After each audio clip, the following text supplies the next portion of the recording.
नमस्कार. आज आपण कृष्णा दिवटे या एका अफाट अशा व्यक्तीला आपण भेटणार आहोत.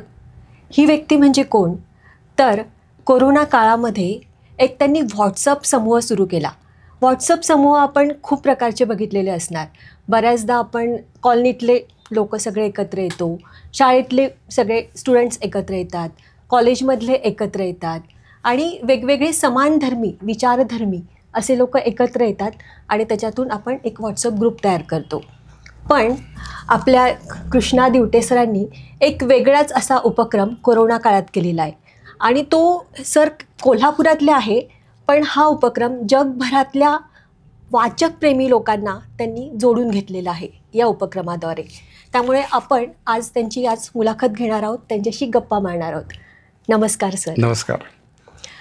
सर, मला सगळ्यात महत्त्वाचं असं प्रश्न विचारायचा आहे, सगळ्यात सुरुवातीलाच प्रश्न विचारायचा आहे की हा जो तुम्ही ग्रुप सुरू केला तो अचानकपणे तुम्हाला सुचलं की पहिल्यापासून तुमच्या मनात अशी काहीतरी प्रेरणा होती किंवा असं काहीतरी आपण स्थापन करावं असं आधीपासून खूप मनामध्ये असं गुंफत गेलं आणि मग अचानकपणे तुम्ही या काळामध्ये केलं? नक्की तो क्षण काय होता की जेव्हा तुम्हाला ही कल्पना सुचली?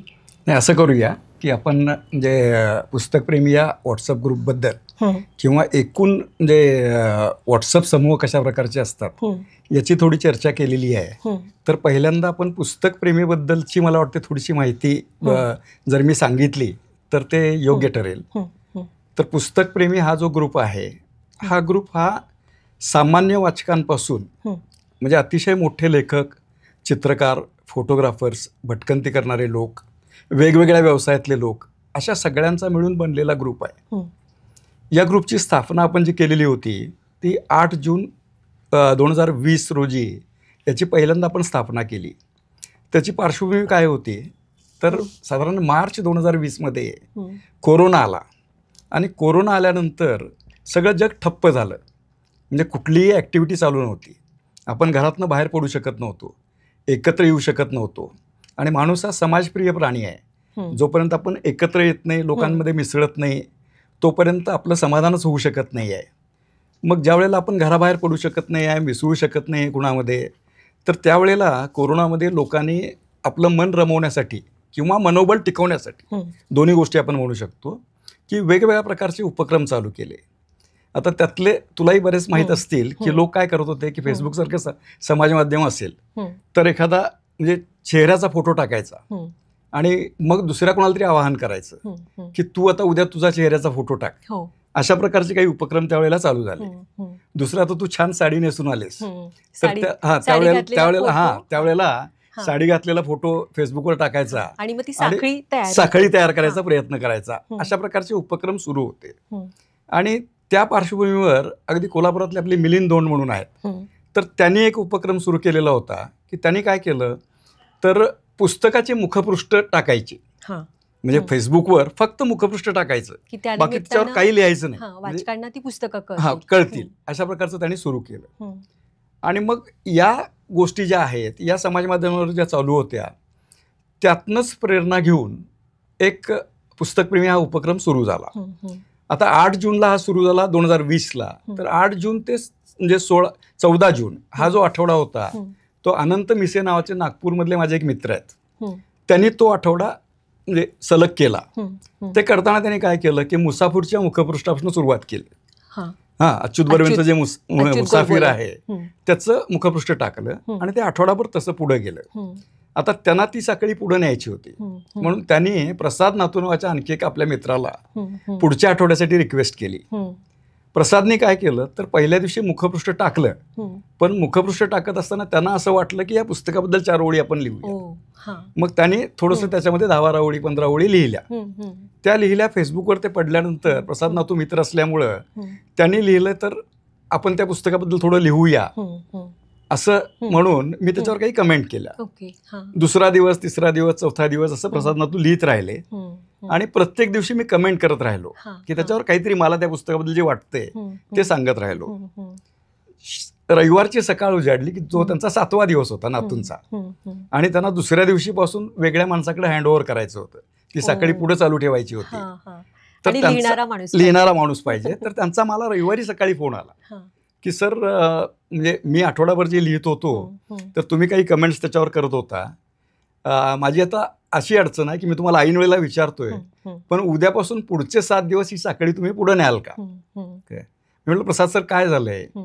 ते म्हणाले अगदी आठवड्याच्या सुरुवातीला मी ज्या माणसाला विचारलं की पुढची साखळी तू पुढे ने, तर त्यांनी ऐन वेळेला मला नकार दिलाय.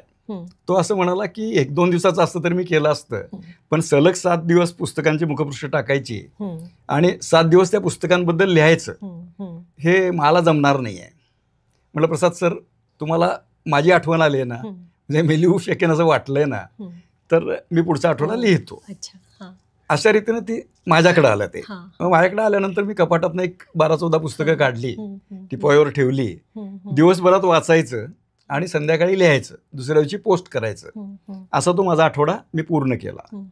आठवडा होता होता परत ज्या वेळेला शनिवार रविवार आला त्यावेळेला मी प्रसाद सरांना फोन केला की सर आता याच्या पुढचा माणूस सांगा मला, मी कुणाकडे हँडओव्हर करायचं आहे, ही साखळी पुढे साखळी अशी जोडत गेली. आता पुढे कोण करणार आहे आणि वाचणारा माणूस पाहिजे, वाचणारा माणूस पाहिजे. असं म्हटल्यानंतर ते म्हणाले सर माझ्याकडे तर कोणी माणूस नाही आहे, तर तुम्हीच काहीतरी बघायचं. असं म्हटल्यानंतर एक अजिंक्य लाटकर नावाच्या तरुण मुलाला विचारलं, मी IT इंजिनियर आहे तो, त्याला विचारलं की हा आठवडा तुला लिहायला जमणार आहे का? तो म्हणाला काका तुम्हाला मी करतो ते. त्याच्यानंतर चैताली ढवळीकर नावाची मुंबईतली एक आर्किटेक्ट आहे, म्हणजे प्रत्येक वेळी शोधाशोध करायला लागली. आणि मग ही जी शोधाशोध होती की नाही, की जूनमध्ये आम्ही उपक्रम चालू केला आणि प्रत्येक वेळेला पुढच्या आठवड्याचा माणूस शोधायचं असं म्हटलं की मला 8, 10, 15 लोकांना फोन करायला लागायचा. लोकांच्या अंगावर यायचं. मी ज्यांना कोणाला विचारेल की नाही त्याला एक दिवस लिहून सांगितलं तो आरामात लिहिल. म्हणजे आपल्याला लक्षात येतं वाचक संख्या किती कमी आहे की सलग 7 दिवस लिहायचं या कल्पनेनं लोक तयार व्हायचे नाही. मग त्याच्यावरचं उत्तर शोधायचं म्हणून मग 20 ऑगस्ट 2020ला मी पुस्तकप्रेमी हा ग्रुप स्थापन केला.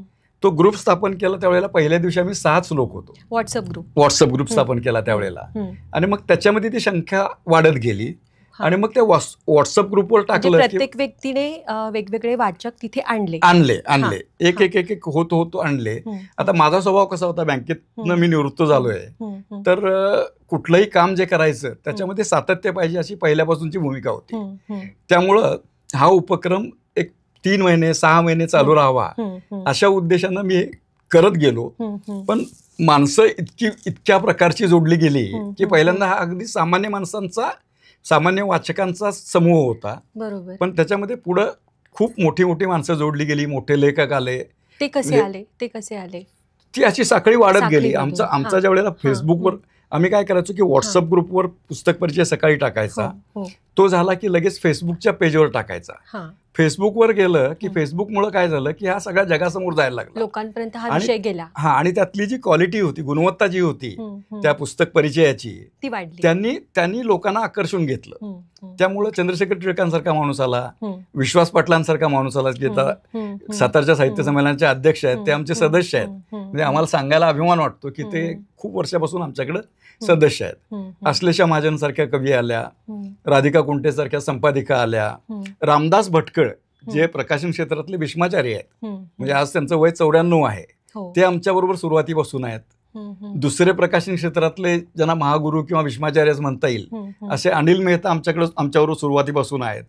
सुमन फडके नावाच्या एक 98 वर्षाच्या लेखिका आहेत. म्हणजे आज सुमन फडके म्हटलं तर पटकन लक्षात येणार नाही आहे, पण तुम्ही जर गुगल केलं तर गुगलमध्ये तुमच्या असं लक्षात येईल की या 98 वर्षाच्या बाईंनी त्यांच्या तरुणपणचा काळ खूप गाजवलाय.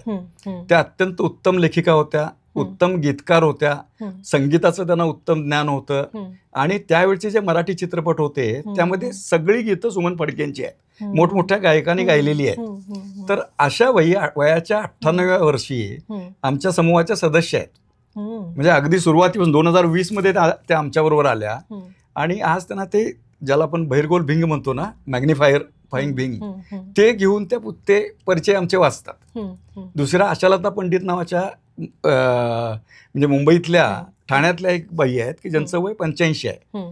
खूप वेगवेगळ्या प्रकारच्या आजाराने त्या ग्रस्त आहेत, पण वाचनाचं आणि कलेचं प्रचंड वेड आहे. आता संख्या किती आहे पूर्ण व्हॉट्सअप ग्रुपची संख्या जी आहे ती आता साधारण 650 मेंबर्सचे आपल्या व्हॉट्सअप ग्रुपवर आहे. व्हॉट्सअप ग्रुपच्या बाबतीत आपण काय करतो, त्याची निवड प्रक्रिया कशी असते? त्याची निवड प्रक्रिया अशी आहे की त्याला या वाचनाबद्दलचं प्रेम पाहिजे, पुस्तकांबद्दलचं प्रेम पाहिजे. आपली पण ओळख नव्हती. हो, मला निवडलं आणि बरोबर, म्हणजे मला फार मला सन्मान वाटतो त्या गोष्टीचा. बरोबर. काय म्हणजे तर आपण काय करतो की उगीच कोणीतरी इच्छा व्यक्त केली मला तुमच्या व्हॉट्सअप ग्रुपवर यायचं आहे, तर आपण त्याचं स्क्रीनिंग करतो की त्याच्याकडे आपण एक 8-10 प्रश्नांची मालिका पाठवतो की त्यातनं आपण अंदाज घेतो की हा माणूस आपल्या ग्रुपवर यायला योग्य आहे का, कितपत सिन्सिअर आहे, कितपत योग्य आहे, नियम आपले किती पाळेल, या सगळ्या गोष्टींचा आपण अंदाज घेतो आणि त्यानंतर आपण या ग्रुपमध्ये त्यांचा समावेश करतो. आपला दुसरा ग्रुप जो आहे फेसबुकचा, तो फेसबुकवर आपण पहिल्यापासून पोस्ट करत होतो, पण ते माझ्या फेसबुक वॉलवर करत होतो. आपण पुस्तक प्रेमी म्हणून फेसबुकवर गेलो 3 वर्षापूर्वी. आता 3 वर्षामध्ये आपण पूर्वी गेलो आणि आपण तिथली सदस्यसंख्या वाढावी म्हणून काही प्रयत्न करत नाही. म्हणजे वेगळे प्रयत्न असतात, ओपन फोरम असल्यामुळं पुस्तक प्रेमी नावाने आपलाच लोगो आपणच फॉर्म केलेला. तर त्या ग्रुपवर आता 66,000 मेंबर्स आहेत. बापरे, म्हणजे 66,000 लोक सदस्य आहेत. म्हणजे याचा अर्थ इतके वाचक आपल्याकडे तयार होत आहेत. बरोबर होते या सगळ्या. म्हणजे एका बाजूला आपण असं म्हणतो की वाचन संस्कृती लोप पावत चालले, कमी होत चालले, तरुण मुलं तर वाचतच नाही आहेत. पण त्याच वेळेला त्यांना हे खुराक मिळाल्यानंतर ते तिकडे आकृष्ट होतात आणि सगळ्या वयाची मुलं आहेत. असं नाही आहे की तिथं फक्त वृद्ध माणसं आहेत, रिटायर्ड लोक आहेत, असं नाही आहे. म्हणजे मोठमोठ्या लेखकांपासून अगदी सामान्य वाचक आणि त्याच्याच बरोबर अगदी तरुण मुलं, म्हणजे साधारण 17-18 वर्षापासूनची मुलं आपल्या या ग्रुपवर आहेत, असं साधारण आपल्याला आढळते. म्हणजे हा जो पुस्तकप्रेमी समूह जो आपला ग्रुप आहे, व्हॉट्सअप ग्रुप, त्याच्यामध्ये सर्वसामान्य वाचक पण आहेत आणि अतिशय विद्वान म्हणावेत असे सुद्धा लेखक, साहित्यिक, कवी आहेत.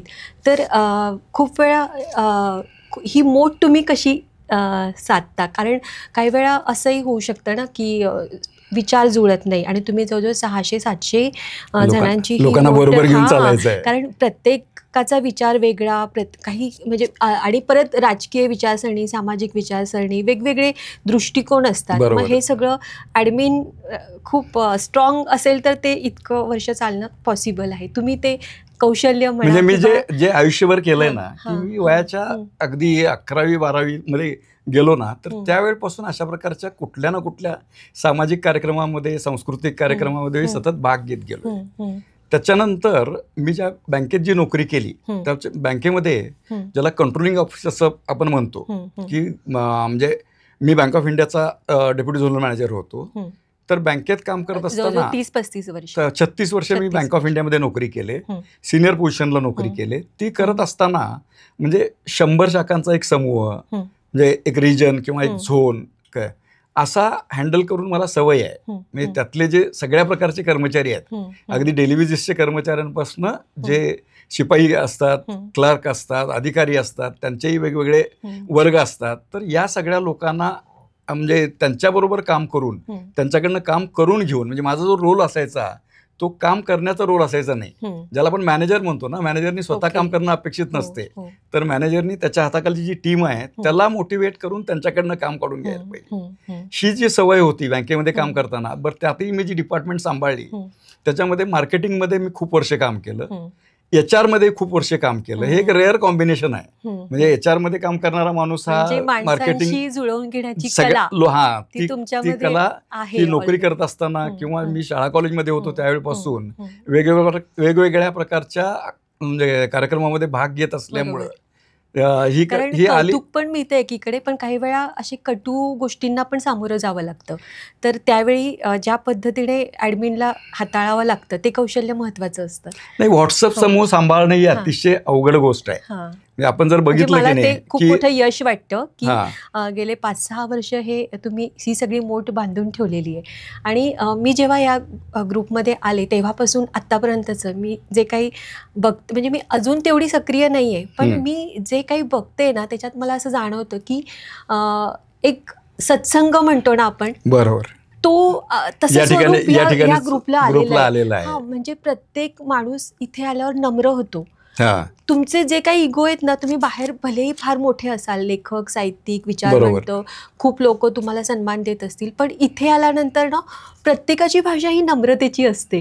ते एकमेकांचं बघून शिकून, किंवा इतकी मोठी व्यक्ती इतकी नम्रपणे वागते म्हटल्यावर आपण पण तसं असायला पाहिजे, हीच सुरुवात असते इथे. आणि हे खूप सुंदर आहे. म्हणजे मला हे सगळ्यात जास्त अपील झालं या ठिकाणी. नाही, व्हॉट्सअप समूह सांभाळणं एखादा ही अतिशय कठीण गोष्ट आहे. कारण मी स्वतः साधारण 95 व्हॉट्सअप ग्रुपवर आहे, वेगवेगळ्या प्रकारच्या 95 व्हॉट्सअप ग्रुपवर आहे. पण तो ग्रुप सांभाळणं अतिशय कठीण असते. आपण जे नियम घालून देतो, आता तू म्हणजे ग्रुप समूहात आहेतच, तर तू पाहिलं असशील की आपले जे समूहाचे नियम आहेत, की पहिला नियम कुठला आहे की पुस्तक परिचय हा आपला मुख्य गाभा आहे, किंवा पुस्तक प्रेमीचं जे मुख्य काम आहे ते पुस्तक परिचयाचं काम महत्वाचं आहे. आपण शेड्यूल काय ऐकलेलं आहे अगदी सुरुवातीपासूनच आहे. 2 गोष्टी मी अगदी सांगू इच्छितो. की पहिली गोष्ट म्हणजे आपण 20 ऑगस्ट 2020ला हा समूह स्थापन केला. तो स्थापन करत असताना पहिल्या दिवशी आपण त्याचं जे उद्दिष्ट ठेवलेलं होतं, किंवा ज्या नियमांप्रमाणे तो चालायला पाहिजे असं ठरवलेलं होतं, त्यातला एकही नियम आज बदललेला नाहीये. म्हणजे 5.5 वर्ष हा ग्रुप चालवत असताना 5.5 म्हणजे त्यावेळेचा आमचा जो विचार होता तो परिपक्व विचार होता असं याचं ते द्योतक आहे. की आपण एक काय सांगितलेलं होतं की 2 प्रकारचे नियम, की एक म्हणजे पहिल्यांदा सकाळी ज्या पुस्तक परिचयकर्त्याला पुढच्या पूर्ण आठवड्याची जबाबदारी दिलेली आहे, तो म्हणजे सोमवारी सकाळी साधारण 7, 8, 6 वाजता तो परिचय त्याचा पोस्ट करेल. तो परिचय समूहामध्ये आल्यानंतर दुपारी 4 वाजेपर्यंत फक्त त्या पुस्तकाबद्दल, म्हणजे ते पुस्तक, तो परिचय, तो लेखक, त्याच्यासारखी इतर पुस्तकं, त्याच्यासारखे इतर लेखक, याच्यावरची चर्चा समूहावर फक्त होईल. म्हणजे सकाळी पुस्तक परिचय आल्यानंतर दुपारी 4 वाजेपर्यंत फोकस फक्त ते पुस्तक, म्हणजे त्या दिवशीचं जे पुस्तक आहे आणि त्याच्याशी अनुषंगानं ज्या गोष्टी येतील त्या गोष्टी, याच्याबरोबर सगळ्याच समूह सदस्यांनी जुळवून घ्यायला पाहिजे. या काळामध्ये दुपारी 4 वाजेपर्यंत दुसरी कुठल्याही प्रकारची पोस्ट येता कामा नये.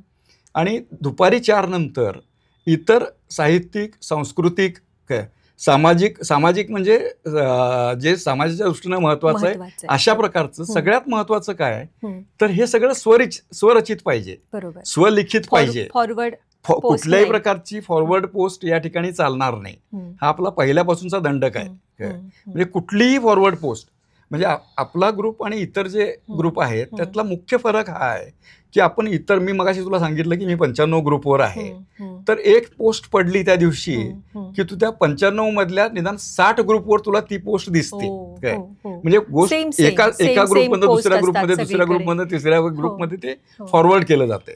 आपला पहिल्या दिवशीचा दंडक असा आहे की या ग्रुपवर कुठल्याही प्रकारची फॉरवर्ड पोस्ट चालणार नाही. स्वलिखित लागेल, कलाविषयी लागेल, साहित्याविषयी चालेल, संस्कृतीविषयी चालेल. त्यामुळं म्हणजे सगळ्या पुस्तकप्रेमीची सगळ्यात मोठी अचिव्हमेंट तर ती आहे की इथं सामान्य वाचक लिहायला लागले. म्हणजे पुस्तकप्रेमीची एकच महत्वाची अचिव्हमेंट कुठली, मिळकत कुठली, असं जर मला कोणी प्रश्न विचारला ना तर त्याचं माझं उत्तर हेच आहे की हा ग्रुप मुळातच सामान्य वाचकांनी स्थापन केला, सामान्य वाचकांनी मोठा केला, त्याच्याबरोबर पुढे मोठमोठे लेखक जोडले गेले, हा नंतरचा भाग आहे. की व्यंकटेश देवनपल्ली सारखा बेंगलोरमध्ये बसलेला माणूस आमच्याबरोबर जोडला गेला, विश्वास पाटील सुरुवातीपासून आमच्याबरोबर आहेत, अभय सदावर्ते नावाचे साहित्य अकादमी गेल्या वर्षी त्यांना पारितोषिक मिळालं, ते आपल्याबरोबर पहिल्यापासून आहे. वाचकांच्या नजरेमधून पुस्तकं काय आहेत, पुस्तकं काय आहेत हे जगापर्यंत आलं. आणि सगळ्यात समीक्षकांनी लिहिणं वेगळं आणि सामान्य वाचकाला त्या पुस्तकाबद्दल काय वाचतोय किंवा सामान्य वाचक आज काय वाचतोय, म्हणजे काय आवडतंय, ते कुठल्या पुस्तकांची निवड करतात, काय. आता हे जर तू बघशील ना तर हे संचित पुस्तक प्रेमींचे हे आपलं जे पुस्तक आहे हे पुस्तक कधीचं आहे तर परवा आपण म्हणजे 13 आणि 14 जून 2025ला आपण एक कराडमध्ये स्नेहसंमेलन घेतलेलं होतं. म्हणजे आपल्या सगळ्या सदस्यांचं स्नेहसंमेलन घेतलं आणि त्या स्नेहसंमेलनाचं हे 5वं स्नेहसंमेलन होतं. मग 5 वर्ष सलग एखादा व्हॉट्सअपचा ग्रुप चालणं आणि तोही पुस्तकांबद्दलचा ही एक मोठी वेगळी गोष्ट होती. त्यामुळं आपण ते जे महोत्सवी साहित्य संमेलन घेतलं तर त्या संमेलनाचं निमित्त साधून आपण काय केलं तर 8 जून 2020 ते म्हणजे मे 2025 या साधारण 5 वर्षाच्या कालखंडामध्ये जे महत्त्वाचे परिचय आपल्याकडे आले, पुस्तक परिचय येऊन गेले, त्यांचं एक आपण संचित पुस्तकप्रेमींच्या नावाचं पुस्तक केलं. तो सगळा संग्रह, हा सगळा संग्रह आहे की 75 पुस्तक परिचयांचा हा संग्रह आहे. हा जर वाचला तर गेल्या 5 वर्षामध्ये सामान्य वाचक किंवा मोठे लेखक वगैरे कशा प्रकारची पुस्तकं वाचत होते काय याचं हे जर बघायचं असेल तर एवढं एक पुस्तक बघितलं की ज्याचं स्वागत साहित्य वर्तुळामध्ये भरपूर झालेलं, वाचकांना आवडलेली पुस्तकं गेल्या 5 वर्षातली. आता मगाशी आपण पुस्तकप्रेमींच्या नियमांबद्दल बोलत होतो किंवा संचलनाबद्दल बोलत होतो. तर एक मी सांगितलं तुला की सकाळी पुस्तक परिचय, दुपारी 4 पण त्याच्यावर चर्चा, आणि 4 नंतर रात्री झोपेपर्यंत म्हणजे फक्त साहित्यिक, सांस्कृतिक, कलाविषयक गोष्टींबद्दलची चर्चा, असं त्याचं स्वरूप. आता इथं काय हवं आणि काय नको याचंही आपण म्हणजे ग्रुप स्थापन करताना काही दंडक घालून दिलेले होते. त्यात आपण असं म्हटलेलं होतं की या समूहावर जातीय, धार्मिक, राजकीय किंवा ज्या कुठल्या गोष्टीला कमालीच्या टोकाची 2 मतं आहेत असे सगळे विषय आपण टाळावेत या समूहावर येताना, असा एक दंडक आपण घालून दिलेला होता. कारण हेच विषय संघर्षाचे असतात, हेच विषय मतभेदाबरोबर मनभेद तयार करणारे असतात. होण्याचे प्रसंग पण हेच असतात काय. त्यामुळे आपण असं हे केलेलं होतं की अशा प्रकारचे विषय येऊ नयेत, त्याच्याच बरोबर अशा विषयांवरची पुस्तकही आपल्या परिचयामध्ये येऊ नयेत. पण असं आपण कितीही म्हटलं ना तर कुठल्याही गोष्टीला साहित्य म्हणजे जात, धर्म, राजकारण या गोष्टी साहित्यामध्ये त्याचं प्रतिबिंब उमटत असतं, त्यामुळे तशी पुस्तकं येणार, हेही आपण गृहीत धरलं. तर मग त्याच्याबद्दल आपण काय म्हटलेलं आहे सुरुवातीपासून की म्हणजे तुम्हाला अशा प्रकारची पुस्तकं टाळता आली नाही तर घ्या जरूर, पण त्याच्यावर व्यक्त होत असताना अभिनिवेश नको. म्हणजे ही माझीच पुस्तकातली भूमिका म्हणजे माझीच भूमिका आहे. एकमेकांच्या विचारांचा एकमेकांच्या विचारांचा म्हणजे कसं आहे की प्रत्येक व्यक्ती स्वतंत्र आहे, प्रत्येक व्यक्तीला स्वतःची मतं बाळगण्याचा अधिकार आहे, तशी ती असतात. मग समूहावर एखाद्या विशिष्ट मताचा आग्रह धरणारं पुस्तक आलं तर ते पुस्तकाचा परिचय करून देताना कुणी अभिनिवेशाने लिहू नये, संतुलितपणानं लिहावं. आणि त्याच्यावर ज्या प्रतिक्रिया येतील तर त्या प्रतिक्रिया सुद्धा म्हणजे ह्या संतुलित विचाराच्या पाहिजेत, समतोल पाहिजेत, एकांगी नको, अभिनिवेश असलेला नको. आणि हे आपण करू शकलो, हे 5 वर्ष आपण करू शकलोय. आणि त्यामुळे हा समूह 5 वर्षामध्ये अगदी 6 लोकांच्या समूहापासून 6.5 लोकांच्या समूहापर्यंत, किंवा मगाशी फेसबुकचा उल्लेख झाला तर तिथं तर 66,000 मेंबर्स. एक पुस्तक बाबरी मशीदवरचं एक बाबरी मशीदवरचं पुस्तक पण छान चांगल्या पद्धतीने चर्चा झाली. बरोबर. नंतर लोकांनी अगदी विनोद पण केले त्याच्यावर, आणि एकमेकांच्या विचारांचा आदर, हे मला अगदी म्हणजे ती एक सवय झाली आता की बाबा याच्या पलीकडे आपण अति बोलायचं नाही, हे लक्षात आलंय प्रत्येकाला. लागली जाणवलं. एकदा वादाचे प्रसंग उद्भवतच नाहीत असं नाही. तुला एक गमतीचा विषय सांगायला हरकत नाही की साधारण डिसेंबर 20 म्हणजे ग्रुप स्थापन होऊन 6 महिने व्हायचे होते. तर त्या दरम्यान प्रदीप फाटक नावाचा पुण्यातला एक अभिनेता आहे. तो उत्तम अभिनेता आहे, मोठमोठ्या नाटकांमध्ये कामं करतो, शास्त्रीय संगीत अत्यंत उत्तम गातो, म्हणजे तशा प्रकारची नाटकं करतो तो. तर त्याच्याकडे पुस्तक परिचयाचं सत्र होतं, आणि मी बँक ऑफ इंडियातल्या एका ट्रेनिंग प्रोग्राममध्ये मला त्यांनी फॅकल्टी म्हणून बोलवलेलं होतं.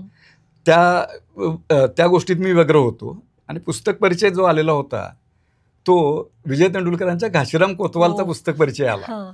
आणि घाशीराम कोतवालचा पुस्तक परिचय लिहित असताना वादग्रस्त पुस्तक पण त्यांनी काय केलेलं होतं, प्रदीपने, तो नट असल्यामुळं, नाटकातला अभिनेता असल्यामुळं त्यांनी पहिल्या वाक्यामध्ये लिहिलेलं होतं की घाशीराम कोतवाल हे जे पुस्तक मी परिचयाला घेतलंय ते त्यातलं जे नेपथ्य आहे किंवा त्या नाटकाची जी प्रकृती आहे, कशा प्रकारच्या थीमवरचं नाटक आहे आणि कशा पद्धतीनं ते सादर होते काय, म्हणजे नाटक सादर करण्याचे ज्या वेगवेगळे प्रकार असतात ना, तर त्यातल्या कशा वेगवेगळ्या प्रकारातनं सादर केलं जातंय त्याच्यावर आधारित फक्त मी लिहिणार आहे.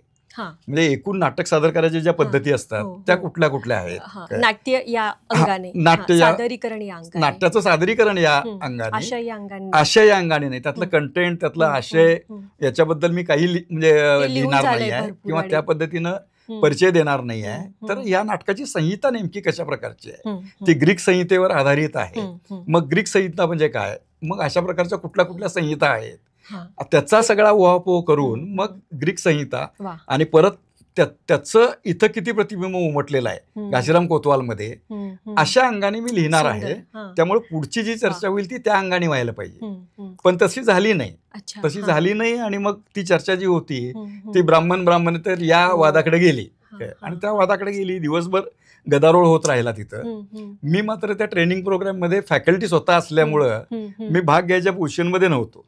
ज्यावेळेला संध्याकाळी मी म्हणजे उशीर झाला त्या दिवशी, ते ट्रेनिंग प्रोग्राम पण उशिरा पण चालला. मी घरी पोहोचलो त्यावेळेला मला अंदाज आलेला होता की ग्रुपवर दिवसभर खूप गोंधळ झालेला आहे.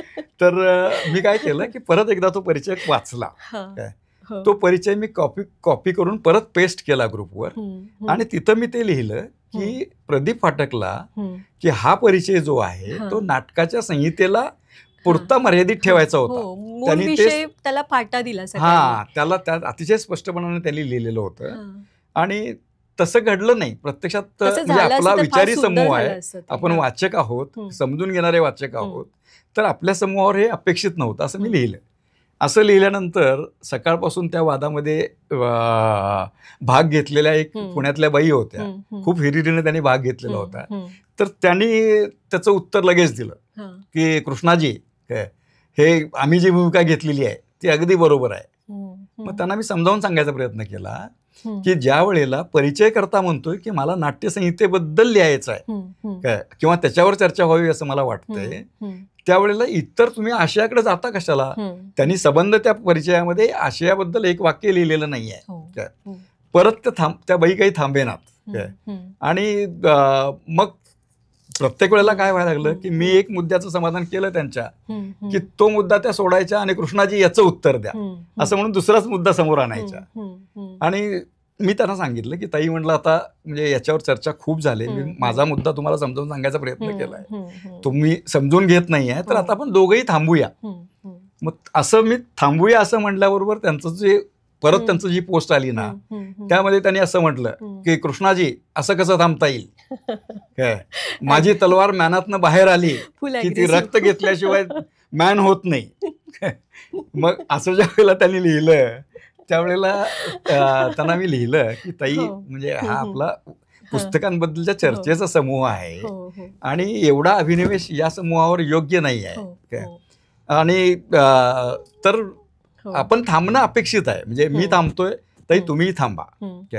परत त्यांची पोस्ट आली, कृष्णाजी असं कसं थांबता येईल. मी दुर्लक्ष केलं. त्यांचंच खरं. 2 मिनिटं गेली, परत कृष्णाजी तुम्ही का बोलत नाही आहे. असं तिसऱ्या चौथ्यांदा झाल्यानंतर त्या बाईंना मी समूहातनं दूर केलं. आता समूहातनं दूर केले म्हणजे 5.5 वर्ष आपण हा समूह सांभाळतोय, तर समूहातनं दूर केलेल्यांची संख्या किती आहे, फक्त 2 आहे. ते 2020 मध्ये घडलेला एक प्रसंग आणि त्यानंतर मग दुसरा प्रसंग, पहिल्या प्रसंगात ती स्त्रीच होती, दुसऱ्या प्रसंगात योगायोगाने एक स्त्रीच होती, पुण्यातली एक लेखिका होती की जी समूहावर खूप अश्लील लिहायची. म्हणजे तिचं साहित्य जरी बघितलं ना, 5-6 पुस्तकं तिची मार्केटमध्ये आहेत, तर ती म्हणजे असं अश्लील लिहिण्याबद्दल त्या प्रसिद्ध आहेत. त्याच्याबद्दल आपल्याला काही म्हणायचं नाही आहे. म्हणजे त्यांचा जो काही त्यांना लिहायचा आहे की नाही ते वाचक ठरवतील त्यांचं. पण हा जो प्लॅटफॉर्म आहे तो पुस्तक प्रेमी हा तो प्लॅटफॉर्म नव्हता. त्यांना 3-4 वेळेला त्यांची समजूत काढायचा प्रसंग केला. त्यांना सांगितलं की मॅडम तुम्ही याच्यावरच्या पुस्तकांबद्दल लिहा, फोकस बदलतो. आणि मग ज्या वेळेला असं लक्षात आलं की त्या ऐकतच नाही आहे त्यावेळेला त्यांना आपण समूहातनं दूर केलं. तर असे कल्चर टिकणं हे फार महत्वाचं आहे, टिकणं महत्वाचं आहे. आणि त्याच्यासाठी मग कटू निर्णय जर घ्यायला लागला तर तो निर्णय घ्यायची तयारी पण आपण ठेवतो की कटुता पण सांभाळावी लागते त्याला. पण एवढं असलं तरी तू मगाशी जो उल्लेख केलास की नाही की इथं जे लोक येतात ना, म्हणजे मोठे मोठे लोक जे समूहात आलेले आहेत, 100-1 लोक तर असे आहेत की जे चांगले, अरुण म्हात्रेंसारखा माणूस आहे की आपण जे स्नेहसंमेलन घेतो ना त्यावेळेला अरुण म्हात्रे हे व्यावसायिक कवी आहेत. म्हणजे कुठेही ते कोल्हापुरात समजा त्यांना बोलवलं कराडमध्ये त्यांना बोलवलं, पुण्यात आले, तर ते त्यांचं मानधन घेतल्याशिवाय येणार नाहीत. जायचा याचा प्रवास खर्च घेतील, राहायची उत्तम व्यवस्था करा म्हणतील, हे सगळं करणारे गोष्ट लोक आहेत. पण आपण आता परवाच्या स्नेहसंमेलनाला म्हणजे पुस्तकप्रेमीच्या तू कराडमध्ये होतीस, तर असे मोठे 51 लोक आलेले होते, सुंदर कार्यक्रम केला. हा त्यांनीच ते म्हणजे आपण जानेवारीमध्ये स्नेहसंमेलनाची तारीख जाहीर करतो, त्याच्या अगोदर या मोठ्या मोठ्या मंडळींचे फोन यायला सुरुवात होतात की यावेळेला कुठं आहे आणि कधी आहे. आणि ही सगळी माणसं स्वतःचा खर्च करून म्हणजे स्वतःचे 15-20 हजार खर्च करून पुस्तकप्रेमीच्या गेट टुगेदरला येतात, तिथं आपली कला सादर करतात. ओढ असते एकमेकांना भेटण्याची. वर्षातून 1-2 वेळाच 2 दिवस फक्त आपण भेटतो, पण त्या 2 दिवस एवढी काही एनर्जी मिळते की त्याच्यातून सगळी असे हार्ट टू हार्ट कनेक्शन्स तयार होतात. नाही, त्यातला दुसरा मुद्दा तू मगाशी जो मांडलास ना, की म्हणजे मोठेपणाची सगळी झूल बाजूला ठेवून पुस्तकप्रेमीत लोक येतात. हे जे मोठे मोठे लोक पुस्तकप्रेमीमध्ये आहेत, लेखक सगळे मोठे आहेत, कवी आहेत, फोटोग्राफर्स आहेत, वेगवेगळ्या क्षेत्रातले लोक आहेत, तर हे सगळे लोक मोठेपणाची झूल बाजूला काढून इथं येतात. त्यामुळे ग्रुपवर वावरताना किंवा आपल्या गेट टुगेदर मध्ये वावरताना त्यातल्या कुणाला स्पेशल ट्रीटमेंट नको असते. म्हणजे ही पुस्तकप्रेमीची खूप मोठी अचिव्हमेंट आहे की ज्यावेळेला मंजिरी धामणकरांसारख्या मोठ्या ज्याला सुसंवादक म्हणू, लेखिका म्हणू, अनुवादक म्हणू, किंवा त्यांचं एकाच वेळेला 6-7 सोबत आपली रूम शेअर करतात, म्हणजे हॉलमध्ये बसत असताना इतक्या सामान्य म्हणून ही सगळी चंद्रशेखर टिळकांसारखा माणूस असेल, राधिका कुंटे असतील, अश्लेषा महाजन असतील, ही सगळी मंडळी अतिशय सामान्य म्हणून वावरतात. आणि ही पुस्तकप्रेमीची एक मोठी म्हणजे मिळकत आहे असं म्हणायला काहीच हरकत नाही. साहित्य संमेलनाबद्दल पण थोडं सांगा. म्हणजे जी शिस्त पण मी जी अनुभवली ना ती खूप सुंदर होती. म्हणजे अगदी A पासून Z पर्यंत संपूर्ण प्लॅनिंग जे होतं ना, मी पहिल्यांदाच अनुभवलंय, पण ते अतिशय सुरेख होतं ते सुद्धा.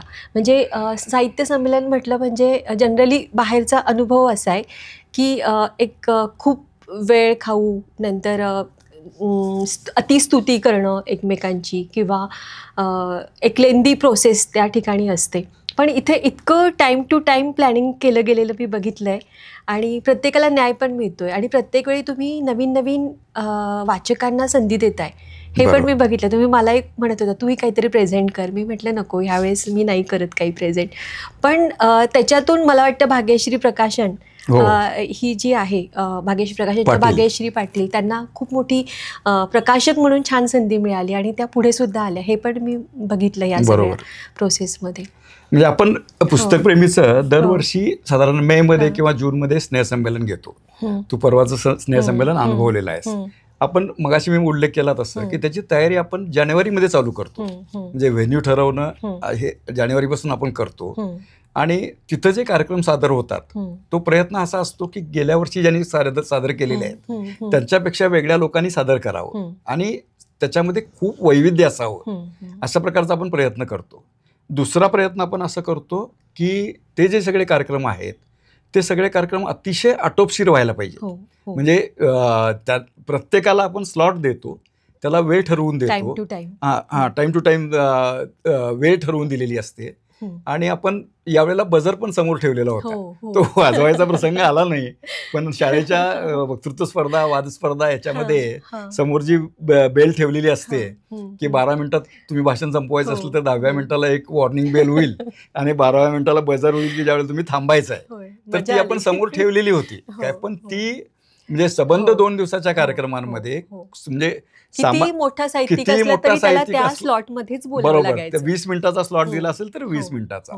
तू भाग्यश्रीचा उल्लेख केलास, तर आपलं जी ही गेट टुगेदर आपण करतो, स्नेहसंमेलन करतो, ही बऱ्याच लेखकांच्या दृष्टीनं, कवींच्या दृष्टीनं, प्रकाशकांच्या दृष्टीनं एक लॉन्चिंग पॅड बनलेली आहे. जसं भाग्यश्री 2 वर्षापूर्वी पहिल्यांदा लोणावळ्याच्या स्नेहसंमेलनाला आली आणि ती 5च मिनिटं तिथे बोलली. म्हणजे भाग्यश्री सारखी, म्हणजे आपल्याला कोल्हापूरकरांना अभिमान वाटावा अशी गोष्ट आहे की 32-33 वर्षाची खेड्यातली एक मुलगी आहे आणि प्रकाशनासारख्या व्यवसायामध्ये पाठीमागलं काहीही पार्श्वभूमी नसताना काम करते.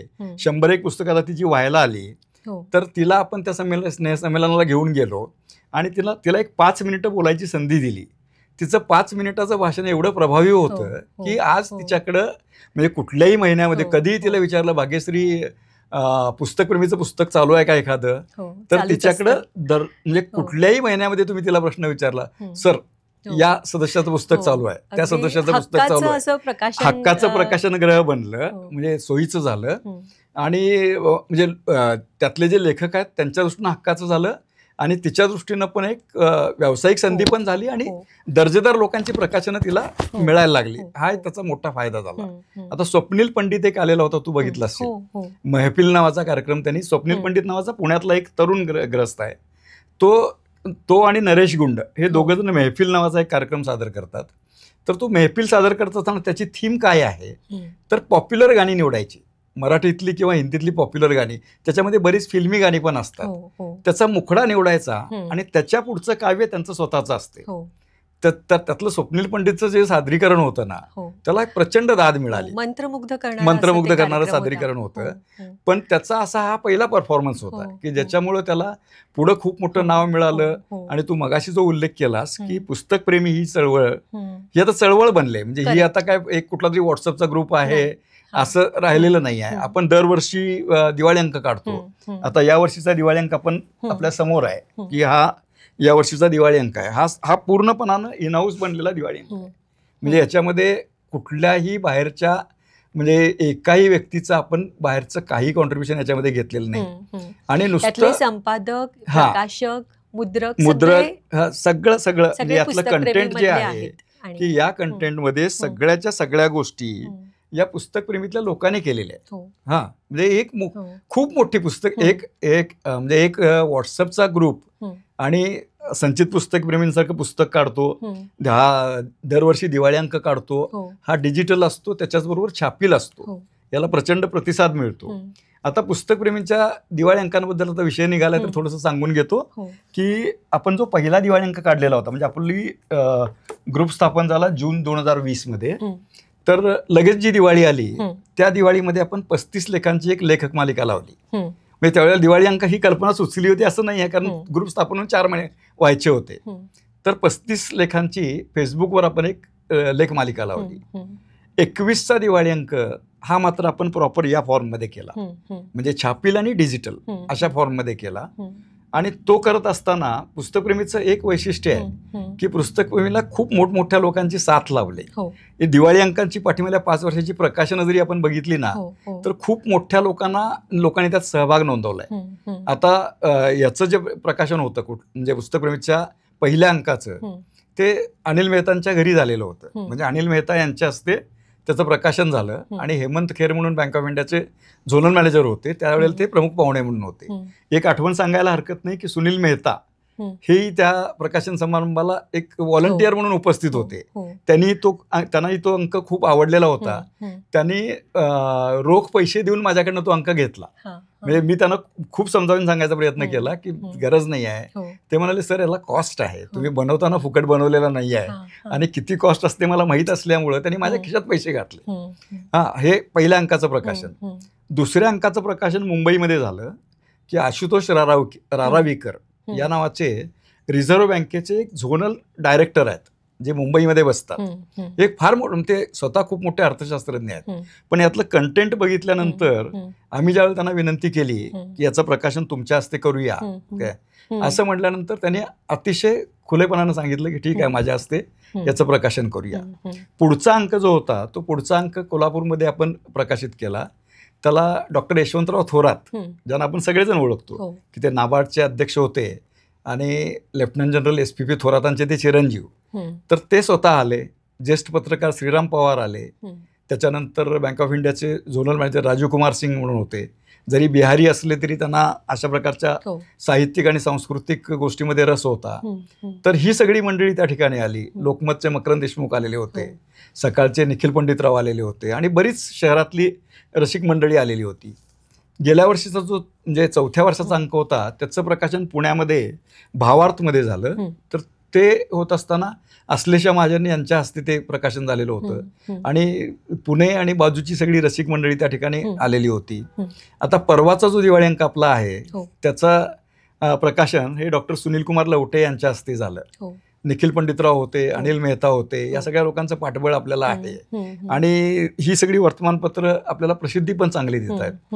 आता संचित पुस्तकप्रेमींचे हे जे पुस्तक आहे आपलं, तर या पुस्तकाचं सुद्धा प्रस्तावना जी आहे ती डॉक्टर सुनील कुमार लवटेंची प्रस्तावना आहे. म्हणजे त्यांना सुनील कुमार लवटेंनी हे कंटेंट बघितल्यानंतर ते म्हणाले की म्हणजे यातला आशय इतका सुंदर आहे, म्हणजे प्रगतीला वाव आहे, म्हणजे याच्यामध्ये सुधारणेला वाव आहे, पण जे आहे ते भव्य दिव्य आहे, त्यामुळे याची प्रस्तावना मी देतो असं म्हणून त्यांनी प्रस्तावना दिली. आता त्याचं जे ब्लर्ब ज्याला असं आपण म्हणतो पुस्तक संग्रही ठेवावं असं आहे, याचं ज्याला आपण पाठराखण मजकूर असं मराठीत म्हणतो किंवा त्याला इंग्रजीत ब्लर्ब म्हणतात, तो अश्लेषा महाजन यांना मी विनंती केली की तुम्ही याचा ब्लर्ब लिहा. त्या म्हणाल्या प्रस्तावना कोण लिहितायत काय, तर त्यांना लवटे सरांचं नाव सांगितलं. त्या म्हणाल्या ज्ञानयोगी लवटे सरांच्या बरोबरीने माझं नाव येतं हे माझं भाग्य आहे. म्हणजे एवढ्या मोठ्या मोठ्या लोकांना पुस्तकप्रेमीबरोबर जोडून घ्यायला नक्कीच आवडते. आणि आज आपण म्हणतोय की दिवाळी अंक कमी होत चालले किंवा वाचक कमी होत चालले, आणि दुसरीकडे तुम्ही दिवाळी अंक अशा पद्धतीने प्रिंट मीडियामध्ये तुम्ही काढलेले आहेत आणि त्याला लोकप्रियता पण मिळते. नक्की म्हणजे म्हणजे तुला सांगायला हरकत नाही की आपण जेवढे अंक प्रिंट केले त्यातला एकही अंक माझ्याकडे शिल्लक नाही आहे काय. आता हा अंक सुद्धा माझ्याकडे घरात शेवटचा मंदार जोशी नावाचे मुंबईतले एक ग्रंथांबद्दल बरंच काम करणारे ग्रस्त आहेत, तर त्यांनी मला फोन करून सांगितलं की सर मला एक अंक पाहिजे, तर हाच माझ्याकडला शेवटचा अंक आहे. सर काव्य संध्याबद्दल पण सांगा. हा, आपण जे इतर उपक्रम करतो वेगळाच उपक्रम बरोबर, कारण मे बी सुरुवातीला कोणाला माहीत नसेल की आपण कविता करू शकतो किंवा अशा पद्धतीने आपल्यातला कवी ह्या माध्यमाद्वारे जागृत होऊ शकतो आणि तो फुलू शकतो. बरोबर, ते मला अलीकडे काही वेळा जाणवलंय. म्हणजे आता सुंदर उपक्रम. आता समूहामध्ये इतर उपक्रमाबद्दल आपण सांगितलं नाही, आपण एवढंच सांगितलं की दुपारी 4 वाजल्यापासून रात्री 12 वाजेपर्यंत किंवा झोपेपर्यंत म्हणजे वेगवेगळे पोस्ट याच्यावर साहित्यिक, सांस्कृतिक अशा कलाविषयक टाकल्या जातात. पण नंतरचा दुपारी 4 नंतरचा वेळ जो आहे ते असं आपण पुस्तकप्रेमीच्या माध्यमातून बरेच उपक्रम करतो. काव्यसंध्या हा त्यातला एक उपक्रम. काव्यसंध्याकडे मी येतो, पण त्याच्या अगोदर इतर जे काही उपक्रम आपण केलेत त्याच्याबद्दलची थोडक्यात माहिती मी सांगतो. की आपण म्हणजे ग्रुप स्थापन झाल्यानंतर पहिला उपक्रम असेल तो काव्यसंध्येचा होता, की अगदी म्हणजे सप्टेंबरमध्ये वगैरे आपण सप्टेंबर 2020 काव्यसंध्येचा उपक्रम आपण सुरू केला. सप्टेंबर 2020 पासून आज अखेर तो उपक्रम सातत्यानं चालू आहे. याच्यामध्ये आपण काय करतो की याच्यामध्ये आपण काव्यसंध्येमध्ये वेगवेगळ्या संकल्पना राबवल्या, की प्रत्येक आठवड्याची शनिवार जी असते त्या शनिवारची संध्याकाळ म्हणजे दुपारी 4 पुस्तक परिचयाची वेळ संपली की 4 वाजल्यापासून रात्रीपर्यंत आपण काव्यसंध्या घेतो. आता काव्यसंध्या घेत असताना सुरुवातीला आम्हाला अंदाज नव्हता की आपल्या समूहात किती कवी आहेत, त्यामुळं आपण त्यावेळेला सूट अशी दिलेली होती की तुम्ही म्हणजे जो विषय दिलेला असेल किंवा जी थीम दिलेली असेल त्या थीमवरच्या इतर कवींच्या कविता पण तुम्ही पोस्ट केला तर चालतील. अशा ठिकाणांमधून आपण सुरुवात केली. असं नाही आहे असं म्हणून सुरुवात केली. त्या विषयावर कविता तर ठीक आहे असं आपण सुरुवात केली. आणि मागच्या 5 वर्षामध्ये काव्यसंध्या इतकी फुलत जाते. आता तू बघत असशील की आता म्हणजे काव्यसंध्येमध्ये 4 कधी वाजतायत लोक वाट बघत असतात, मित्र वाट बघत असतात आणि धडाधड कविता पडतात. म्हणजे पहिल्या 10-15 मिनिटामध्ये साधारण एक 20-25 कविता लोक तिथं पोस्ट करतात. आशय समृद्ध कविता, जोडाजोडी नाहीये त्याच्यामध्ये. बिलकुल जोडाजोडी नाही आणि एका कवितेतनं दुसरी कविता जन्म घेते. म्हणजे एक विषयाला किती धागे असू शकतात. म्हणजे किती कौतुक करावं ह्या सगळ्या कवींचं. त्यातही आपण बरेच प्रयोग केले की काही विषय देऊन बघितले. नंतर आपण चित्र फक्त पोस्ट केली की एक 5 चित्र समूहामध्ये पोस्ट करायची आणि लोकांना सांगायचं की या चित्रांवर तुम्हाला आठवड्याभराचा विचार करून शनिवारी कविता पोस्ट करायच्या आहेत. शब्दांचे समूह दिले आणि त्याच्यावरनं तुम्हाला त्या शब्दसमूहातले काही शब्द घेऊन तुम्हाला कविता करायच्या आहेत. असे वेगवेगळ्या प्रकारचे आपण प्रयोग केले. धुमारे फुटल्यासारखं होते.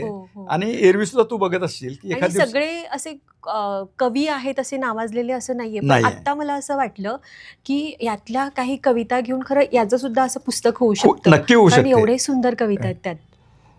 नाही, कवितांमध्ये इतके ज्यांना कधी आयुष्यात वाटलं नाही किंवा ज्यांनी अगदी लहानपणात किंवा तरुणपणात कविता केल्या नाही, कविता तरुणपणात जास्त सुचतात असं म्हणतात ना, पण तसं ज्यांनी केलेलं नाही ते पुस्तकप्रेमीत आल्यानंतर इतरांकडनं प्रेरणा घेऊन की स्वतः ते कविता करायला लागले आणि त्यातला दर्जा हळूहळू वाढत गेला. जसं पुस्तक परिचयांचं पण आहे की ह्या पुस्तकामध्ये काय होतं की सुरुवातीला अगदी पहिल्यांदा मुखपृष्ठ आली, मग 4 ओळी लिहायला सुरुवात झाली, मग थोडं जादा लिहायला सुरुवात झाली. असं होत होत आज पुस्तक परिचयाचा दर्जा एवढा मोठा झालेला आहे. तसंच कवितेचं पण झालंय की कविता नवीन नवीन करायला लागल्यानंतर विजय जोशी किंवा विजो नावानं जे प्रसिद्ध आहेत ते एक कवितांवरचे मोठे तज्ज्ञ आहेत, स्वतः उत्तम कवी आहेत, म्हणजे मालवणी आणि मराठीमध्ये उत्तम कविता करतात. बाया नावाच्या त्यांच्या एका कवितेचं 56 भाषांमध्ये रूपांतरण झालेलं आहे, म्हणजे हा एक विक्रम त्यांनी केलेला आहे. तर ते वृत्तबद्ध कविता कशी करायची अशा प्रकारचे पिरियडिकली आपल्या समूहातल्या कवींसाठी एक वर्कशॉपच घेतात. म्हणजे ते साधारण 3 महिने चालतं की वृत्तबद्ध कविता कशा पद्धतीने लिहिता येते, त्याचे नियम काय आहेत, शब्दांची निवड कशी करावी, म्हणजे किती ओळीची व्हायला पाहिजे, त्यात काय काय प्रकार असतात, हे सगळं ते ट्रेनिंग प्रोग्राम सुद्धा आपण याच्यातनं चालू केलेले आहेत. इतर जे आपण उपक्रम केले त्याच्यामध्ये लेखक आपल्या घरी असा एक उपक्रम आपण करतो की ज्याच्यामध्ये आपण मोठमोठ्या लेखकांच्या ऑनलाईन मुलाखती घेतो. म्हणजे विश्वास पाटलांची मुलाखत झालेली आहे, सुचिता नांदापूरकर फडके नावाच्या आमच्याकडे एक अनुवादिका आहेत की ज्यांची 100हून जास्त अनुवाद प्रसिद्ध झालेले आहेत. म्हणजे एक प्रकारचं रेकॉर्डच आहे की मराठीत 100हून जास्त अनुवाद ज्यांचे प्रकाशित झालेले आहेत अशा लेखकांची यादी करायला गेली तर ती हाताच्या बोटावर मोजण्यासारखी सुद्धा असणार नाही. त्यातल्या सुचिता आहेत, त्यांची ही मुलाखत अतिशय आपण सुंदर झालेली होती. विश्वास पाटलांची मुलाखत झालेली होती, अभय सदावर्तेंची झालेली होती. प्रवीण मानकर नावाचा एक भटकंती करणारा माणूस आहे, अतिशय वेगळा माणूस आहे की आता 2 दिवसापूर्वी तो नाशिकमध्ये परत आला. तर ह्या मानकरांबद्दल सांगायला हरकत नाही आहे.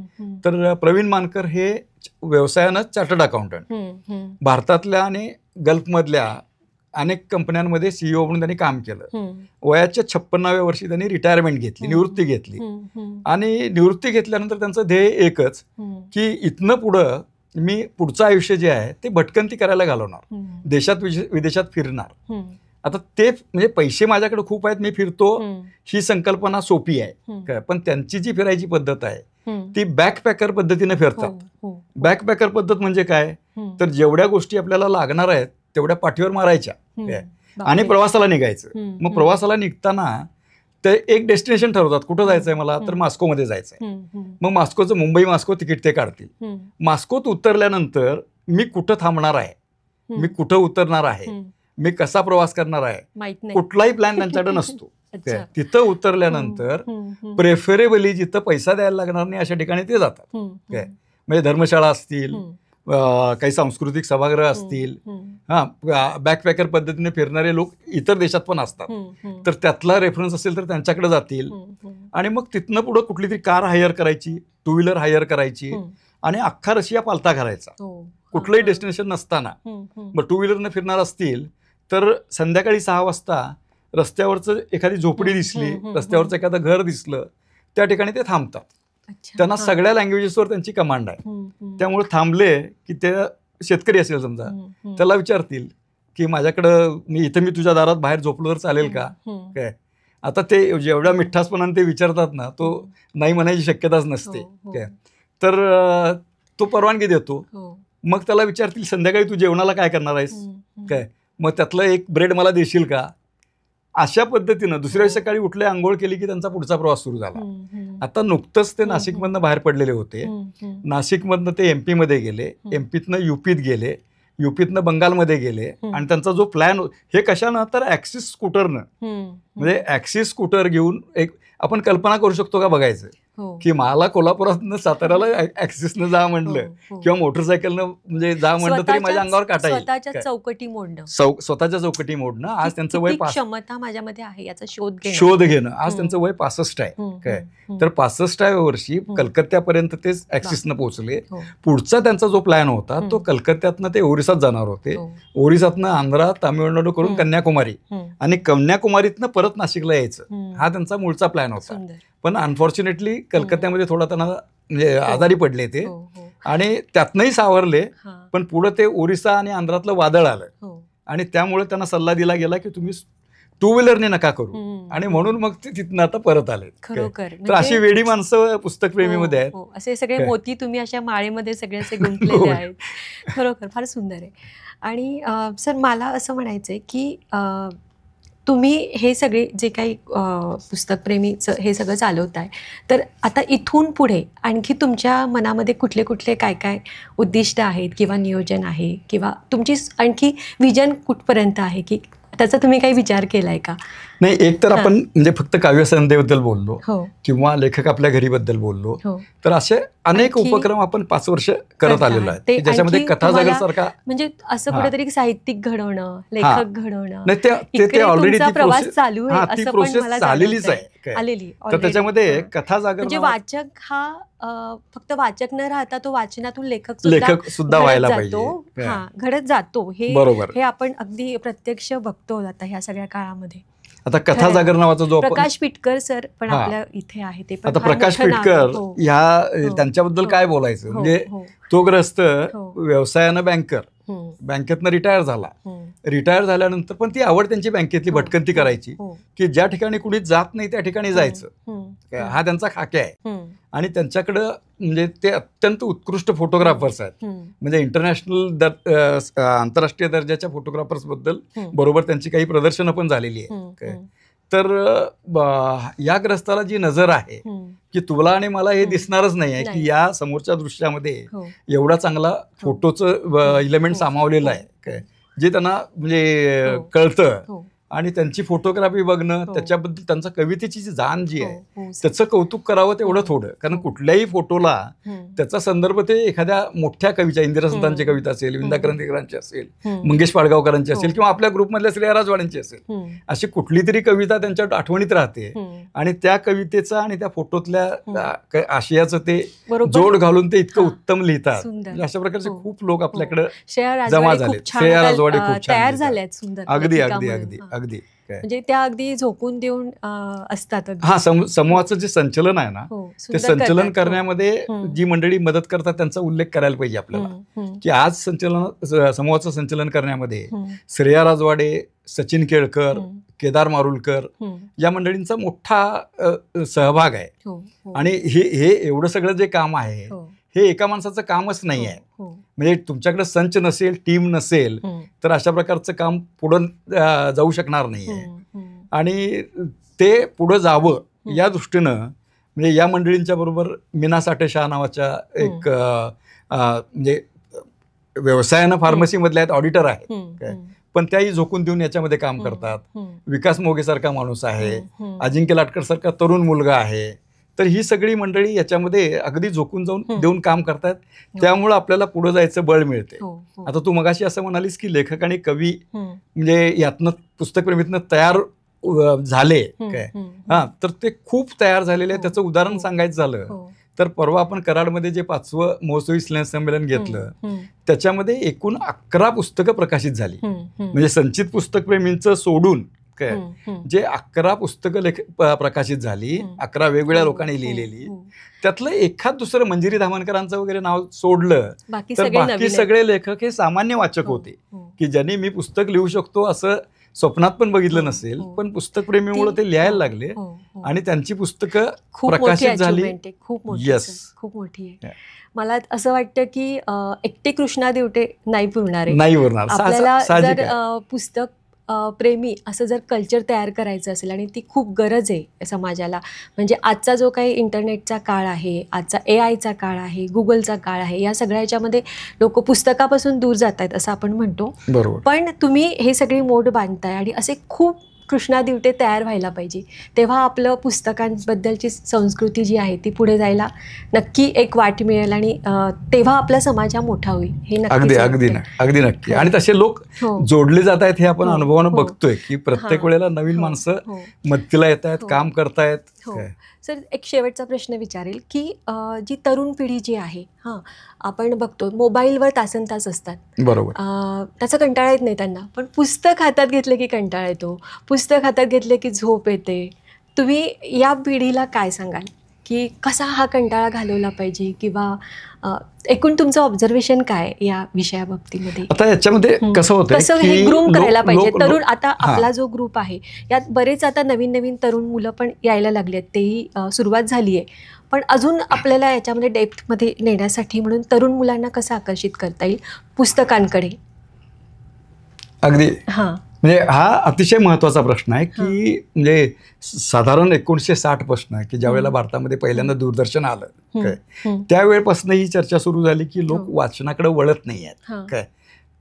त्याच्यानंतर कलर टीव्ही आला, त्याच्यानंतर तुमचे VCRs आले, त्याच्यानंतर केबल वाहिन्या आल्या, त्याच्यानंतर सगळ्यात महत्त्वाचं म्हणजे इंटरनेट आलं. आणि इंटरनेट आल्यानंतर त्यात इंटरनेट आले, ईमेल आल्या, आणि हे सगळ्या ही ज्या वेळेला प्रगती होत गेली, या गोष्टी ज्या वेळेला देशामध्ये आला, त्यावेळेला लोकांचं वाचन कमी झालं. अशा प्रकारचं एक आरडाओरडा तो त्यावेळेपासून सुरू झाला काय. तुला गमतीचा भाग सांगतो, 1984-85 मध्ये महाराष्ट्र टाइम्समध्ये एक असं पत्र आलेलं होतं, खूप निगेटिव्ह होतं की लोकांनी वाचायचं बंद केलेलं आहे आणि हे खूप वाईट लक्षण आहे, अशा अर्थाचं ते पत्र होतं. आणि त्याला धावते जगमध्ये मी उत्तर लिहिलेलं होतं. साधारण 84 किंवा 85ची गोष्ट असेल. तर त्यांना मी त्यावेळेला सांगितलेलं होतं की तुम्हाला वाचन कमी झालंय असं लोकांचं वाटतंय ना, तर मग वपू काळेंचा कुठला पण शो असेल, बालगंधर्वचा वपू काळेंचा शो असेल की अगदी 8 दिवसापूर्वी लागला, आज लागलाय, 15 दिवसापूर्वी झालेला होता आणि 8 दिवसानंतर परत आहे, तर तो प्रत्येक शो कसा हाऊसफुल होतो. बरोबर. म्हणजे मग वपू काळे काय होते, साहित्यिकच होते ना, त्यांच्या फॅन्टसी ऐकायला काय, म्हणजे ज्यांना ऐकायला आवडतं ते वाचायला त्यांना आवडणारच आहे काय. आपण एक ऍक्सेप्ट करायला पाहिजे की पुस्तकाच्या फॉर्ममध्येच, म्हणजे अशा हार्ड बाउंड पुस्तकाच्या फॉर्ममध्येच लोक वाचतायत, हा समज आपल्याला दूर करून घ्यायला पाहिजे काय. म्हणजे जसं की आता इंटरनेट आल्यानंतर, आता तू असं म्हणालीस की म्हणजे मुलं तासनतास मोबाईलवर राहतात, वस्तुस्थिती आहे, मुलंच काय मोठी माणसं, तुझ्या माझ्या वयाची माणसं मोबाईलवर राहतात. पण त्यातला फरक आपल्याला काय करता यायला पाहिजे की ती रील्स किती वेळ बघतायत आणि कंटेंट किती वेळ वाचतायत. तर कंटेंट वाचण्याचं प्रमाण सुद्धा चांगलं आहे. हल्ली मी अमेरिकेमध्ये एक 2 महिने होतो, तर ह्या गोष्टी आपल्या अगोदर तिकडे आलेल्या आहेत ना, म्हणजे खूप अगोदर, 50 वर्ष, 60 वर्ष, 70 वर्ष अगोदर ही सगळी इनोव्हेशन्स आहे ती त्यांच्याकडे आलेली आहे. पण मी तिथं एक ऑब्झर्व केलं की तिथं म्हणजे पुस्तकं हातात घेऊन वाचण्याचं प्रमाण बऱ्यापैकी आहे काय. आणि दुसरा भाग कुठला आहे, तर मला सुरुवातीला विमानामध्ये बसल्यानंतर ती मोठी नोटपॅड घेऊन लोक काहीतरी वाचतायत असं म्हणजे आढळलं मला. मला वाटलं काही कामाचं असेल, प्रेझेंटेशन बघ, PPT उद्या सादर करायचे ते बघत असतील. पण मी ज्यावेळेला ऑब्झर्व करत गेलो की नाही, तर अमेरिकेमध्ये मी अमेरिका किंवा वाटेत जो सगळा प्रवास केला की नाही, त्या प्रवासामध्ये मी हे सातत्यानं अनुभवलं की नोटपॅडवर लोक पुस्तकं वाचतायत, ई-बुक्स वाचतायत काय. त्यामुळं वाचनाची सवय कमी झाली का, मग कमी झाली तर मग लिटरेचरची एवढी चळवळ आज पण कशी चालू आहे काय, ती चळवळ चालूच आहे ना, की आपण हा समज करून घेतलेला आहे की म्हणजे जे वाचतायत ते लोक 40-50-50च्या पुढचे लोक वाचतायत. तर असं नाही आहे की म्हणजे कंटेंट, म्हणजे अभ्यासाचं कंटेंट वाचत असतील. आता कोरोना ज्या वेळेला आला त्यावेळेला 4वी, 5वी, 6वीच्या मुलांच्या हातामध्ये मोबाईल द्यायला लागला ना आपल्याला, मग त्याच्यावर काय येत होतं, त्याच्यावर आता अलीकडे ऑडिओ बुक्स हे करायला लागले काय, वेगवेगळ्या माध्यमांमधून घेत आहेत. कारमधनं प्रवास करताना लोक ऑडिओ बुक्स लावतात. स्वयंपाकघरात काम करणारी महिला जी असते ती पूर्वी रेडिओ लावत होती, त्याऐवजी ऑडिओ बुक हे करून ऐकते. त्याचं फॉर्म बदलत चाललेत, पण आपण सातत्याने प्रयत्न मात्र करायला पाहिजे. म्हणजे या पिढीला वाचनाकडे आणायचे, आता ते फिजिकल फॉर्म मधल्या पुस्तकाकडे आणण्याचा प्रयत्न का, हे आपल्याला ऍक्सेप्ट करायला पाहिजे. हे आता म्हणजे मोबाईल आणि हे जे नेट आणि कम्प्युटर्स, आपण अपडेट व्हायला पाहिजे आणि त्याच्यामध्ये लोकांनी वाचावं, ते कंटेंट चांगलं असावं याच्यासाठी जाणीवपूर्वक प्रयत्न करायला पाहिजे. वाच आणि तो शाळा कॉलेजच्या दिवसापासून जर म्हणजे प्रयत्न होत राहिला तर त्याच्यामध्ये नक्की यश मिळेल. म्हणजे मला खात्री आहे की वाचन संस्कृती लोप वगैरे काही पावणार नाही. कदाचित म्हणजे आणखी 10-20 वर्षानंतर प्रिंटेड फॉर्ममध्ये पुस्तकं येतील, प्रिंटेड फॉर्ममध्ये दिवाळी अंक येतील की नाही याच्याबद्दल आपण साशंकता व्यक्त करू शकतो. स्वरूप बदलेल, पण त्यातलं जो आशय आहे किंवा त्यातलं वाचनाच्या योग्य गोष्टी ज्या आहेत, कविता कधी मरणार नाही आहे. म्हणजे ती पुराण काळापासून हो, चालू हो, आहे. हो. लेख म्हणजे थोडक्यात काय की साहित्य हे अशा पद्धतीनं लोप पावणार नाही आहे. पण जाणीवपूर्वक मुलांना पुस्तकांकडे न्यायचे प्रयत्न मात्र आपण करायला पाहिजे, यात काही शंका नाही. आणि पुस्तकप्रेमीसारखे असा हा एक समूह आहे की ज्यांनी 5-5.5 वर्षामध्ये साध्या व्हॉट्सअप समूहापासून एका चळवळीपर्यंतचं स्वरूप याला आलेलं आहे. मग अशा प्रकारच्या अनेक चळवळी उभ्या राहिल्या तर वाचन संस्कृती अगदी वृद्धिंगत होईल याची मला खात्री आहे. येस सर, मला वाटतं की ही चळवळ नक्कीच अशी पुढे जात राहील आणि हे सगळं वाचन संस्कृती जी आहे ती पण वाढत राहील. हे नक्कीच तुमच्या आजच्या सगळ्या आपल्या गप्पांवरून तो नक्कीच एक आशावाद निर्माण झालेला आहे. आणि तुम्हाला पण या सगळ्या प्रोसेससाठी आणि पुढे जाण्यासाठी खूप खूप शुभेच्छा. धन्यवाद. येस, प्रसारमाध्यमने म्हणजे आपल्याला तुला आणि मला ही आपण नेमकं काय करतोय एका अतिशय महत्त्वाच्या विषयावर ते सांगण्याची संधी दिली याबद्दल प्रसारमाध्यमचे मी आभार मानतो. नमस्कार. नमस्कार.